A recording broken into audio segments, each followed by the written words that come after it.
crianças, tudo bem? Vamos dar continuidade ao nosso trabalho ainda com compreensão e interpretação do texto, certo? Agora trabalhando a estrutura do texto, certo?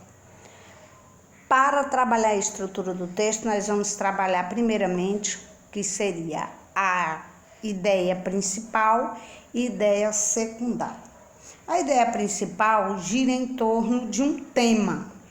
É o que está lá no texto, é o que está no texto, o que é abordado no texto. Essa pergunta seria muito pertinente. O que o autor pretende provar? Para procurar a ideia principal do texto, eu podia me fazer essa pergunta. O que o autor pretende provar? Certo? Aí eu teria acesso à ideia principal quando eu faço essa pergunta. O que o autor quer provar, pretende provar, certo? O título também, a escolha do título do texto, nos auxilia a encontrarmos a ideia principal do texto, porque o título certamente será ligado diretamente à ideia principal. A ideia secundária do texto é exatamente os argumentos. É os argumentos que são utilizados, tá? Para provar o tema, para provar a ideia que o autor tem. As objeções, caso eles pode ser a favor, também pode ser contra, né? Com o objetivo, com a intenção, esses argumentos são usados com a intenção de reforçar a ideia principal do texto, provar mesmo a ideia dele, certo? Então ele vai usar argumentos, certo? Objeções para poder provar, certo? Para interpretar, nós não apenas devemos entender, não é só entender o que você leu, mas perceber a intenção do que está escrito. Para ler, nós temos que ir bem além da decodificação. Bem além da decodificação, porque para ler, até uma criança da alfabetização, ela consegue ler. Ela recebe um textozinho menor, certo? Acompanhado de uma gravura, e ela vai conseguir ler, decodificar o que está escrito. No entanto, ela não vai interpretar, não vai além da decodificação, ela não vai acessar os implícitos. E para nós interpretarmos, nós devemos acessar os implícitos do texto, que não está ali na cara para você ver. Isso é interpretar. Essa parte chama bem atenção para o nosso livro. O livro que foi indicado, que eu espero que todos tenham lido, que logo em seguida eu vou estar fazendo a resenha, né, do livro com vocês. Então, lá naquele livro você vai ter que interpretar ele, você não vai ter só que ler. Se você ler, você não vai ver significado, vai pensar, inclusive, trata-se de uma fábula, né, simplesmente assim, mas nós vamos precisar interpretar o livro, tá? Agora falemos da estrutura do texto. Seria a macro e microestrutura. Macro, como o próprio nome já diz, trata-se do conteúdo global do texto, é a parte maior do texto, é o texto como um todo, certo? Eu falei mais do texto argumentativo, mas poderia ser um conto também. O texto argumentativo teria o tema, a tese, as hipóteses, a argumentação propriamente dito. Isso é a macroestrutura do texto, né? Quando você vê, né, quando eu leio, eu vejo logo a ideia principal. Eu tenho que ler rapidamente para poder entender na macroestrutura. A microestrutura é o que vai dizer a parte interna do texto. É a parte interna do texto, são os pormenores do texto, certo? Que diz respeito à gramática.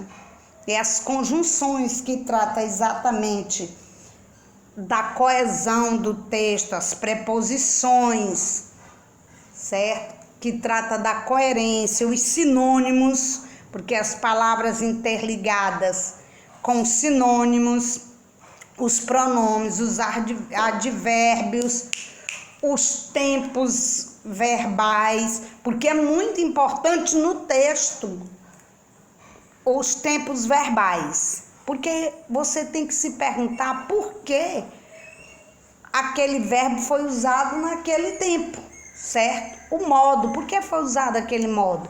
Por que usou determinada palavra, certo? Por que este ou aquele pronome foi utilizado? Você tem que entender essa relação entre palavras e palavras, classes gramaticais e classes gramaticais, frases e frases, uma frase com outra frase, certo? Você precisa aprender o significado, porque uma frase ela só está concluída quando ela tem o seu pensamento, ela só termina quando ela tem o seu pensamento completo. Assim como um parágrafo, o parágrafo só conclui quando tem uma ideia estabelecida, um pensamento completo. Então, a microestrutura é exatamente isso, a conversação entre uma frase e outra, um parágrafo e outro, certo? Essa trata-se da microestrutura, certo? Então, os elementos da microestrutura são basicamente as classes gramaticais, as palavras em si, as preposições, conjunções, sinônimos, certo? Então, vou voltar a essa parte com vocês. Passos para a leitura e o entendimento do texto. Nós precisamos ler um texto pelo menos 2 vezes. Na primeira vez que você lê, você vai atentar para a macroestrutura.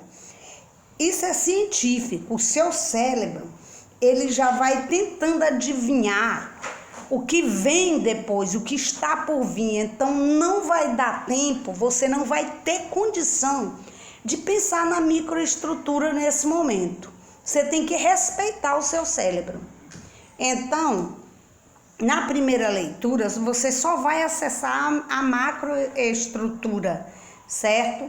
Você pode até entender a ideia principal do texto no primeiro momento, mas o seu cérebro já vai forçar.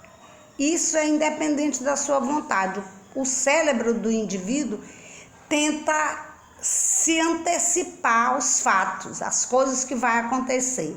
Então, a primeira leitura ela é necessária até para que seu cérebro já fique sabendo o que tem no texto. E então, numa segunda leitura é que você vai, de fato, acessar a microestrutura, certo? É onde você pode acessar os implícitos do texto. Você vai trabalhar as classes gramaticais, as conjunções, as palavras que estão lá para você entender a ligação que tem entre uma e outra, certo? Compreender o texto é entender a mensagem literal do texto, é o que está lá, escancarado para todo mundo ver. Você compreendeu, tá? Inclusive você vai responder questões do tipo, de acordo com o texto, conforme o autor, certo? Você compreendeu a ideia, né? Então, para compreender um texto e interpretar, você tem que ler ele como um leitor, sem procurar resposta. Leia o texto, primeiramente, sem procurar resposta de questão. Não funciona você pegar, primeiramente, uma questão para em seguida pegar o texto. Você primeiro tem que ler o texto e só depois procurar ver alguma questão que você quer responder acerca daquele texto, tá? Porque não funciona já ir com a questão na mão, tá? Você tem que ler, então, como um leitor, sem procurar resposta, tendo respeitando a postura ideológica do autor, vendo a ideia central, qual é a tese defendida, o que o autor está querendo expor para você, certo? Podemos fazer uma terceira leitura para analisar, identificar os tópicos frasais, buscar palavras mais importantes, uma palavra-chave do texto, né? Atentar para todas as palavras de articulação e, enfim, encontrar a ideia central do texto, certo?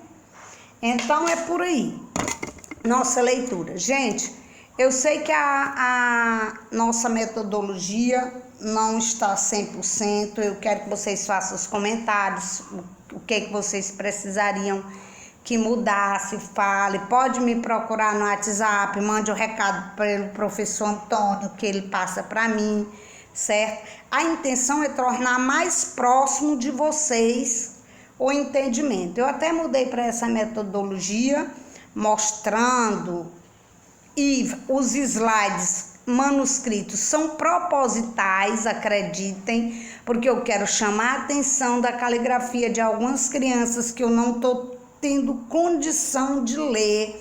Eu vejo alguns textos, algumas atividades devolvidas. Atentem que nossa caligrafia tem que ser, isso aqui faz parte da leitura, ó. Você conseguir ler o que foi escrito, certo? Para que haja comunicação. É uma das minhas maiores dificuldades nesse momento, é compreender o que vocês estão escrevendo, tá? Porque nós estamos distantes, eu não posso chamar você e dizer, meu amor, o que foi isso aqui que você quis escrever, tá? Mas assim como o nosso livro, Quem Mexeu no Meu Queijo, nós estamos nos reinventando com essa pandemia, né? Um beijo, espero que tenha contribuído.